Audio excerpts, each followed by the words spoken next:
Իրինա ջան, կպատմեք ինչպես են ազդում միջազգային գործընկերները ապահովագրական ընկերությունների աշխատանքի վրա։ Դե այո, կպատմեմ սիրով։ Միջազգային գործընկերները տարբեր են լինում, իհարկե, բայց ես ավելի շատ խոսամ վերապահովագրողների մասին, որտեղ հիմնականում եւ ամենամեծ դերը իրանք են կատարում։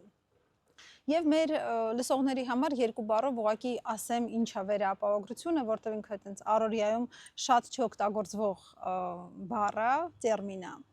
Ըստ էության վերապահովագրողները դա ապահովագրական ընկերությունների համար ապահովագրական ընկերություններ են։ Իրանք օգնում են մեզ եւ ապահովագրում են ռիսկի մի մասը, որը մենք ընդունում ենք հաճախորդներից։ Եվ իհարկե շատ մեծ դեր են ունենում ապահովելով առաջին հերթին շուկայի եւ ընկերությունների կայունությունը։ Մոտավորապես նույն դեր են ունենում իմ կարծիքով, որը ապահովագրական ընկերությունները ունենում են հաճախորդների կյանքում, լինի այդ հաճախորդը ֆիզիկական անձ, թե կազմակերպությունը։ Ես շատ եմ սիրում արտահայտությունը, որը ասենց անգլերեն բառերն եմ ընթացքում օգտագործելու, որը կոչվում է enabler, ապահովագրական ընկերությունները թույլ են տալիս իր հաճախորդներին ձգտել եւ անել ավելի ռիսկային քայլերը, ավելի մեծին։ Նույն ձևի վերապահովագրական ընկերությունները մեզ են թույլ տալիս ավելի խոշոր, ավելի մեծ ռիսկեր ընդունել եւ վստահ լինել, որ մենք կարանք դրանց գծով պատշաճ հատուցում տրամադրել մեր հաճախորդներին եւ պատշաճ ծառայություն։ Իսկ ինչ եք կարծում, հնարավոր է արդյոք հաջողել հայաստանյան ապահովագրական շուկայում, չունենալով լավ միջազգային գործընկեր։ Հետաքրքիր հարց է։ Երևի այստեղ դաժե այդքան կարևոր չի Հայաստանում ընդհանրապես հաջողակ ապահովագրական ընկերություն լինել առանց պատշաճ վերապահովագրության օգնությանը, առնվազն դժվար է, շատ յուրահատուկ է, ես կասեի, որտեղ հիմնականում միջազգային շուկայում եւ Հայաստանում հատկապես որտեղ ավելի փոքր շուկա ենք, վերապահովագրողները շատ կարևոր դեր են ունենում։ Տարբեր տեսանկյունից, մի քանիսը մատնանշեմ։ Իհարկե առաջինը, որը մենք հասկանում ենք, դա այն է, որ վերապահովագրողները տալիս են ապահովագրական ընկերության ստաբիլությունը։ Իրանք, ոնց որ ես նշեցի, ռիսկի մի մասը վերցնում են իրանց վրա եւ ապահովում են, եթե այդ վերապահովագրական ընկերությունը վստահելի է, իսկ մենք միշտ մենակ այդպես ընկերությունների հետ ենք աշխատում։ Այսինքն թույլ է տալիս վստահ լինել, որ դեպքի ժամանակ հատուցումը տեղի կունենա։ Բայց հաջողության մեջ իրանք ոչ միայն այդ հատուցումներով են մասնակցում, վերապահովագրողը շատ մեծ դեր է ունենում նորարարությունները շուկա բերելու մեջ։ Innovations կտորը շատ մեծ է։ Մենք պիտի հասկանանք, որ երբ որ մենք խոսում ենք վերապահովագրական շուկայի մասին, մենք խոսում ենք շուկայի մասին, որը ունի ոչ թե տասնյակ, այլ 100 տարիների փորձը։ Օրինակ մեր գործընկերներից եւ վստահելի պարտներներից մեկը դա Swissair է, վերապահովագրական ընկերություն է։ Այս տարի ինքը աշխարհում առաջին տեղ է զբաղվածրել եւ բարբերաբար այդ դիրքը ունենում է։ Այդ ընկերությունը ունի 300-ից ավել տարվա փորձ ապահովագրական շուկայում։ Բնականաբար իր ներդրումը, իր փորձով, իր մոտեցումներով, իր մեխանիզմներով շատ մեծ է։ Եվ մենք իրար հետ աշխատելով անընդհատ սովորում ենք եւ բերում ենք այդ փորձը դեպի մեզ եւ հետո մեզնից դեպի հաճախորդներ։ Հետևաբար այո, այդ կտորը շատ կարեւոր է հաջողության մեջ, որտեղ թույլ է քեզ տալիս առաջ լինել, առաջընթաց ունենալ, օգտագործելով ոչ միայն քո ներքին ռեսուրսը, բայց նույնպես իր հնարավորությունները եւ ռեսուրսները, իսկ իրանց հնարավորությունները եւ ռեսուրսները շատ մեծ են, այսպես ասեմ։ Իրինա ջան, իսկ ինչպես են ձևավորվում նման հարաբերությունները Swissair-ի նման ընկերությունների հետ կամ այլ վերապահովագրականների։ Դե Swissair-ն իհարկե միակը չի։ Մենք աշխատում ենք մի շարք այլ առաջատար վերապահովագրական եւ ապահովագրական ընկերությունների հետ, այդ թվում օրինակ ֆրանսիական Scora, Swissair-ը բնականաբար շվեյցարականը, գերմանական կազմակերպությունները, Munich-Re եւ այլն։ Եվ իրանց հարաբերությունները հիմնված են եւ հիմքում դված է փոխվստահությունը։ Դա ամենակարևորը։ Ես նշեցի, որ իրանք հարյուրավոր տարիների փորձ ունեն եւ իհարկե իրանք հետ եթե ուզում ես երկարատև աշխատես, իսկ վերապահովությունը շատ երկարատև բիզնես է։ Ինքը մի տարվա, երկու տարվա հարաբերությունը չի։ Դու եթե աշխատում ես, դու պետքա տեսլականը ունենաս երկարատև աշխատելու։ Նշանակում է հիմքում առաջին հերթին պետքա լինի իրանց քո նկատմամբ եւ քո իրանց նկատմամբ վստահությունը։ Այդ վստահությունը ձեռք է բերվում տարբեր ուղղություններով, հա, շատ մեծ դեր ունի պրոֆեսիոնալիզմը։ Ընկերությունը, որը աշխատում է միջազգային վերապահովագրական եւ ապահովագրական ընկերությունների հետ, առաջին հերթին պիտի լինի պրոֆեսիոնալ այն գործի մեջ, որը ինքը անում է։ Երկրորդ հերթին իհարկե լինի թափանցիկ, լինի ազնիվ եւ այլն, բոլոր այն հատկությունները, որը ես վստահ եմ դուք էլ կարաք ասեք։ Եվ այդ հարաբերությունները զարգանալու ընթացքում լինում են ինչպես լավ, այնպես էլ վատ տարիները, բայց հենց այդ փոխվստահության շնորհիվ ստացվում է, որ մենք իրար հետ երկար ճանապարհ ենք անցնում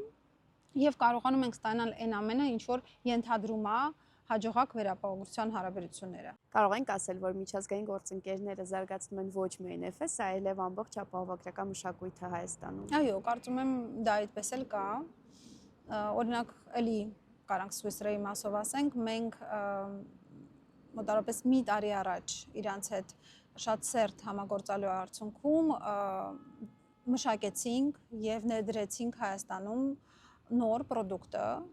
դա OncoCare Retail պրոդուկտն է։ Այդ պրոդուկտը լիովին Swiss Re-ի հետ համատեղ աշխատելու արդյունք է եւ retail շուկայում, այսինքն մանրածախս շուկայում այդպիսի պրոդուկտը մինչեւ իրանց հետ աշխատելը ուղղակի գոյություն չուներ։ Եվ իհարկե դա դրական ազդում է շուկայի վրա տարբեր տեսանկյունից։ Որ հասանելի է դառնում այդպիսի կարևոր, հա, ինքը քաղցկեղից ապահովագրությունը retail շուկայի համար։ Երկրորդը, եթե մենք զուտ ապահովագրական շուկայի մասին ենք, հա, խոսում, իհարկե մեր գործընկերները, մրցակիցները նույնպես դա տեսնելով փորձում են իրանց մոտ զարգացնել եւ ընդհանուր ինքը այսենց spillover effect-ով ոնց որ տարածվում է ամբողջ շուկայում։ Դա մեկ։ Երկրորդը, վերապահովագրական ընկերությունները համագործակցում են ոչ միայն ապահովագրականների հետ, այլ նաև մեր վերահսկողի հետ, կենտրոնական բանկի հետ։ Եվ իրանք միասին մշակում են, բարելավում են ստանդարտները եւ մոտեցումները, որոնք գործում են ապահովագրական շուկայում։ Դա իհարկե նույնպես շատ դրական դեր է ունենում։ Ես կարամ փաստեմ, որ մեր կենտրոնական բանկը բոլոր խոշորագույն ապահովագրական ընկերությունների հետ է համագործակցում, որպեսզի Հայաստանում գործեն լավագույն եւ գրագետ ստանդարտները ապահովագրական շուկա վերահսկելու իշահ մեր հաճախորդների։ Իսկ ասեք, ինչով են ազդում նման համագործակցությունները հաճախորդի վրա։ Դե առաջին հերթին երևի, որ այդպես շատ շոշափելի իրանց համար դա նոր պրոդուկտներ են։ Մի հատ ես նշեցի retail շուկայի համար, դա OncoCare պրոդուկտը FS-ի տեսանկյունից, կան նաև այլ պրոդուկտները, որոնք հիմա մշակման փուլում են գտնվում եւ շուտով կհայտարարվեն։ Կա կորպորատիվ շուկայի համար, օրինակ վերապահովագրողների շնորհիվ մենք կարողանում ենք տրամադրել cyber ապահովագրությունը, որը շատ նորարար է եւ շատ համահունչ է այն զարգացումներին, որը մենք տեսնում ենք ամբողջ աշխարհում, հա, то есть եթե որ խոսքը գնում է էլ ավելի զարգացվող digital հարթակների մասին, երբ որ արդեն խնդիրները ոչ միայն ֆիզիկական վնաս է, ոչ միայն հրդեհը կամ եւ այլ հակաօրինական գործողությունները digital հարթակում, երբ որ կարողանում են քո հեռախոսը, քո քարտո միջոցով ինչ որ գործողություններ անեն եւ վնաս պատճառեն, դրա համար էլ կա ապահովագրությունը։ Եվ այդ ապահովագրությունը մեր համար հասանելի է վերապահովագրողների շնորհիվ, որովհետեւ այդ պրոդուկտը իրանց մոտ արդեն ձևավորված է, արդեն կան մոտեցումները եւ մենք կարողանում ենք այդ մոտեցումները վերցնել եւ ադապտացնել Հայաստանի իրականության համար։ Ակնհայտորեն դա այն վստահությունը եւ որը վերապահովագրողները տալիս են բրենդին եւ մեր համագործակցությունը օրինակ General-ի ընկերության հետ, որը խոշորագույն հարյուրներով էլի տարի փորձ ունեցող վերապահովագրական ընկերությունը թույլ է մեզ տվել շուկային ներկայացնել մի շարք անձնական ապահովագրության պրոդուկտները։ Դա անմիջապես զգում է հաճախորդը, դա անմիջապես հայտնվում է մեր app-ի մեջ եւ ինքը կարողանում է ասենց հեռարար կպնի վերապահովագրողին հստղից այնտեղ։ Մի փոքր կպատմեք, ինչպես է կազմակերպվում FS-ի առօրյան համագործակցելով վերապահովագրական գործընկերների հետ։ Շատ հետաքրքիր, ամենահետաքրքիր։ Դե իհարկե մենք նույն տեղում չեն գտնվում, հա, վերապահողողները գտնվում են տարբեր երկրներում, ցավոք Երևանում չեն, ամեն օր չեն կարողանում հանդիպել, բայց մենք անընդհատ շփման մեջ ենք գտնվում նամակագրության միջոցով, Փառք Աստծո հիմա զարգացել են արդեն շատ հարմար գործիքներ, որպեսզի լինենք վիդեո կոնֆերանսների միջոցով, եւ իհարկե մենք ունենում ենք տարբեր ֆորմատներով հանդիպումներ եւ փորձի փոխանակման միջոցառումներ իրանց հետ։ Օրինակ այս տարի մի քանի հատ միջոցառում ա տեղի ունեցել, որին FS-ը մասնակցել է, մեկը կարամ հատուկ նշեմ, FS-ը հրավիրվել էր RSA-ը, որը հնագույն ապահովագրական ընկերություններից մեկն է, որպես իրանց երկարատև եւ լավագույն պարտներներից մեկը, որին մենք սիրով մասնակցեցինք, մենք ունեցանք opening խոսք այդ միջոցառմանը, շատ հաճելի էր, որ մեզ գնահատեցին։ Այլ օրինակ մեր մասնակցությունը Ալյանս ընկերության տարբեր միջոցառումների։ Այդ միջոցառումները մի քանի նպատակ են, հա, ունենում։ Նպատակ 1, որպեսզի մենք ավելի լավ հասկանանք ուր է զարգանում այդ ընկերությունը։ Նպատակ 2-ը, որպեսզի իրանք նույնպես ավելի հստակ պատկերացնեն FS-ի ռազմավարությունը եւ ինչա մեզ անհրաժեշտ, ինչա մեզ շուկային անհրաժեշտ եւ ամենամեծ սիրված կտորը դա իհարկե ուսումնական կտորը, երբ որ մենք կարողանում ենք իրանց գիտելիքները եւ մոտեցումները ուսումնասիրել եւ հետո բերել եւ ներդրել արդեն FS-ում Հայաստանում։ Եվ օրինակ Ալյանսի հետ համագործակցության շրջանակներում անցյալ տարի FS-ը ստացել է հատուկ շնորհակալագիր նույնպես լավագույն համագործակցության համար մեր տարածաշրջանում։ Ինչ ուղղություններով է նախատեսվում զարգացնել միջազգային համագործակցությունները, ինչ պլաններ են կազմում։ Բնականաբար մենք միշտ աշխատում ենք այն հարաբերությունները, որը արդեն իսկ ձևավորված են, իրանց պահելու եւ զարգացնելու։ Մենք արդեն իսկ ունենք շատ լայն վերապահովագրական ցանկը եւ իհարկե դա պիտի պատվով շարունակել պահել։ Բացի դրանից մենք անընդհատ ուսումնասիրում ենք միջազգային շուկա, տեսնում ենք ինչ նոր տենդենսներ կան, որ ուղղություններով են զարգանում մեր գործընկերները, որ նոր ընկերություններ են ձևավորվում, որովհետև ինչքանով կան ավանդական վերապահովագրական ընկերությունները, այդպես էլ կան նոր տրենդերը, որին ոչ մի դեպքում չի կարելի որից հետ մնալ։ Հետևաբար մենք պարբերաբար ինքնուրույն կապեր ենք հաստատում մեր ապագա հնարավոր գործընկերների հետ եւ սկսում ենք իրանց հետ համագործակցությունը։ Իրինա ջան, շատ հետաքրքիր էր իմանալ փոխհարաբերությունների մասին, վերապահովագրական ընկերությունների եւ մեր միջև։ Ինձ հետաքրքրեց նաեւ վերապահովագրողի առօրյան։ Ինչպես է կազմակերպվում, ինչով է զբաղվում վերապահովագրողը։ Տարբեր տրեյնինգների ժամանակ, որը ես իմ կյանքի ընթացքում անցկացրել եմ, այդ հարցը հնչել է։ Ինչի պիտի լինի հետաքրքիր վերապահովագրությունով զբաղվել։ Դա ակնհայտորեն իմ դուրը շատ է գալիս, ես սիրով այդ գործը անում եմ եւ միշտ միատօրինակ եմ բերում, որ իմ տեսանկյունից վերապահովագրությունը ոնց որ կորիզ լինի ապահովագրական գործունեության մեջ։ Բացատրեմ ինչու։ Որովհետև երբ որ դու աշխատում ես վերապահովագրության բաժնում, դու առնչվում ես ապահովագրական ընկերության, կարելի է ասել, բոլոր ուղղությունների հետ, լինելով մեկ բաժնում։ Այսինքն, դու որոշակի չափով underwriting-ի դեր ես ունենում, որովհետև դու որպես վերապահովագրող պիտի նույնպես հասկանաս եւ գնահատես ռիսկը underwriting բաժնի հետ միասին իհարկե։ Վաճառքի դեր ես ունենում, որովհետև նույն այդ ռիսկը դու պետքա քո պոտենցիալ պարտներներին եւ գործընկերներին ներկայացնես եւ վաճառես։ Դու մասնակցում ես հատուցումների մեջ, հատուցման process-ի մեջ,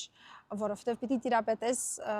հատուցման նրբություններին, պիտի հասկանաս արդյոք ինքը հատուցվում է վերապահովագրության պայմանագրով եւ բանակցես այդ հատուցումը անհրաժեշտության դեպքում։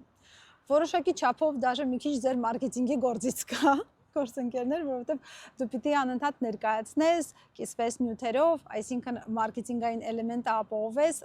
դրսի աշխարհի հետ։ Հետևաբար ստացվում է լինելով մեկ բաժնում դե ֆակտո, դե յուրե, ավելի ճիշտ, դե ֆակտո դու առնչվում ես ապահովագրական ընկերության, ու համարյա, այտենց չասեմ բոլորը, որ շատ անպայման գործ չեն, բայց շատ ուղղությունների հետ եւ դա դարձնում է չափազանց հետաքրքիր եւ տարբերվող առօրյան, այսինքն դու ամեն օր նոր տեսանկյունից ես եւ զբաղվում ապահովագրությունով, ոչ թե ինչ որ ավելի հստակ մի ուղղությունով։ Ինձ դա շատ է դուր գալիս, նաեւ իհարկե շատ է դուր գալիս, որ դու ամեն օր շփվում ես պրոֆեսիոնալների եւ այդ ուղղությունով լուրջ մասնագետների հետ։ Օրինակ, եթե իմ օրինակն էլ վերցնենք, արդեն մոտ 20 տարի է, ինչ ես զբաղվում եմ ապահովագրությունով եւ վերապահովագրությունով եւ վերապահովագրության այդ ուղղությունը, երբ որ դու ամեն օր կարողանում ես քո գործընկերների արտասահմանյան այդ ոնց որ ես նշեցի, հա, այդ գործի մեջ պրոֆեսիոնալների հետ շփվելիս նոր բան վերցնես, նոր բան սովորես, դա այն է, ինչ քեզ տալիս է drive, ինչ քեզ տալիս է ամենօրյա հետաքրքրություն, երբ որ դու գալիս ես գործի ու գիտես, որ այդ օրվա մեջ ինչ որ նոր բան հաստատ կլինի։